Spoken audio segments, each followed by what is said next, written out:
اعوذ باللہ من الشیطان الرجیم بسم اللہ الرحمن الرحیم الحمدللہ حمدا کثیرا طیبا مبارکا فیہ کل نفس ذائقۃ الموت every soul has to taste death. موت سے فرار ممکن نہیں۔ اللہ تعالیٰ قرآن مجید میں واضح فرماتا ہے پیغمبر صلی اللہ علیہ وآلہ وسلم، ان سے کہہ دیجئے جس موت سے تم بھاگتے ہو وہ تمہیں آ کر رہے گی۔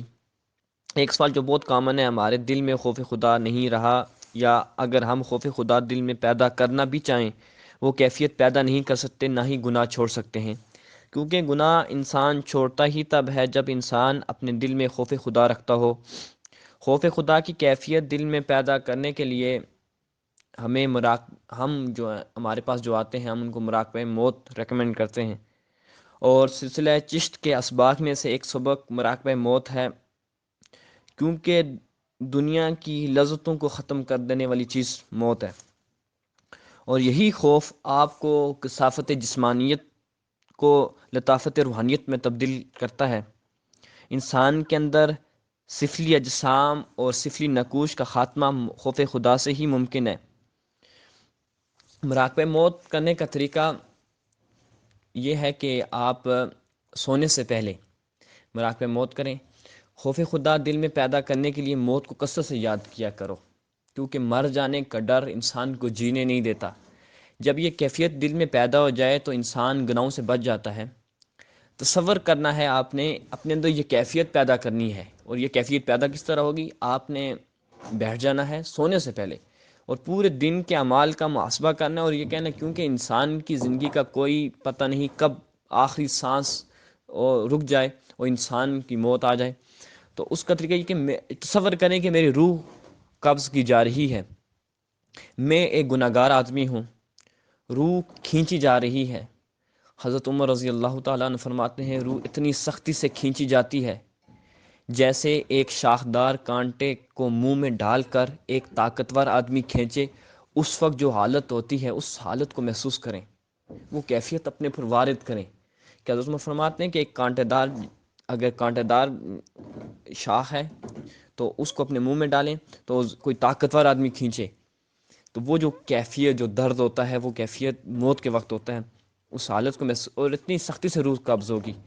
میں مردہ ہوں، تصور کریں میں مردہ ہوں، میرے گھر والے رو رہے ہیں، میرے دوست احباب اور وہاں موجود سبھی لوگ رو رہے ہیں، میں ان کی آواز سن رہا ہوں، میں تمام جتنے بھی رونے والوں کی آواز کو سماعت کر رہا ہوں، لیکن میں کر کچھ نہیں پا رہا، میں بے بس ہوں،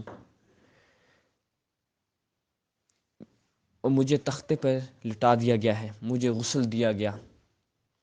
یعنی یہ کیفیت پیدا کریں کہ میں مر چکا ہوں، میرے گھر والے رو رہے ہیں، اس قدر بے بس ہوں کہ میں اپنے گھر والوں سے بات نہیں کر پا رہا، ہاتھ نہیں اٹھا پا رہا، سن سکتا ہوں سب چیزیں، سب آوازیں سن سکتا ہوں، کون رو رہا ہے لیکن بول نہیں پا رہا، روک نہیں پا رہا، اتنی بے بس انسان ہے تو۔ مجھے غسل دیا گیا، پھر میرا جنازہ پڑھایا جا رہا ہے، کوئی رو رہا ہے، کوئی دعا کر رہا ہے، مجھے قبرستان کی طرف لے جایا جا رہا ہے،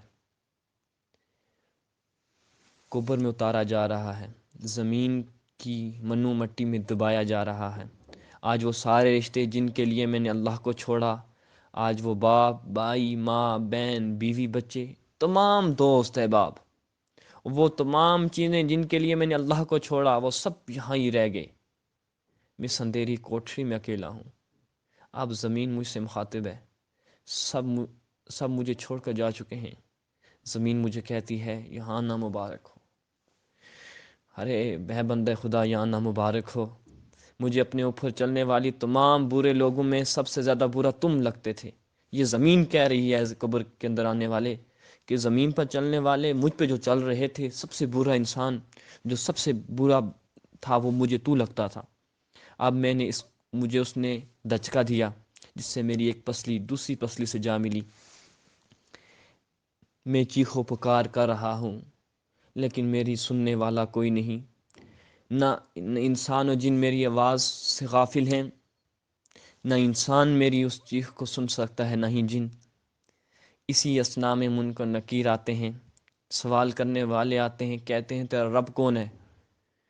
تیرا رب کون ہے، تیرا دین کیا ہے، تیرا نبی کون ہے؟ میں کہتا ہوں مجھے کچھ نہیں معلوم، مجھے کچھ معلوم نہیں، میں نہیں جانتا۔ مجھے ایک گرز مارتے ہیں، اس کی شدت اتنی ہوتی ہے کہ وہ کسی پہاڑ پر ماریں تو وہ بھی ریزہ ریزہ ہو جائے، وہ مجھے مار رہے ہیں۔ ایک سانپ مجھ پر مسلط کر دیا گیا، اس کی آنکھ میں انگارے ہیں، اگر وہ زمین پر پھونک دے زمین میں سبزہ ختم ہو جائے۔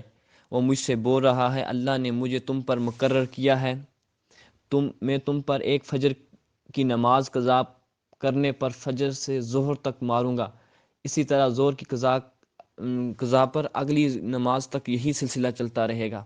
میں کہتا ہوں مجھے کچھ نہیں معلوم، مجھے کچھ معلوم نہیں، میں نہیں جانتا۔ مجھے ایک گرز مارتے ہیں، اس کی شدت اتنی ہوتی ہے کہ وہ کسی پہاڑ پر ماریں تو وہ بھی ریزہ ریزہ ہو جائے، وہ مجھے مار رہے ہیں۔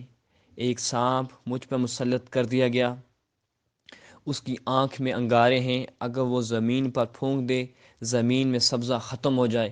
وہ مجھ سے بول رہا ہے اللہ نے مجھے تم پر مقرر کیا ہے، میں تم پر ایک فجر کی نماز قضا کرنے پر فجر سے ظہر تک ماروں گا، اسی طرح ظہر کی قضا پر اگلی نماز تک یہی سلسلہ چلتا رہے گا۔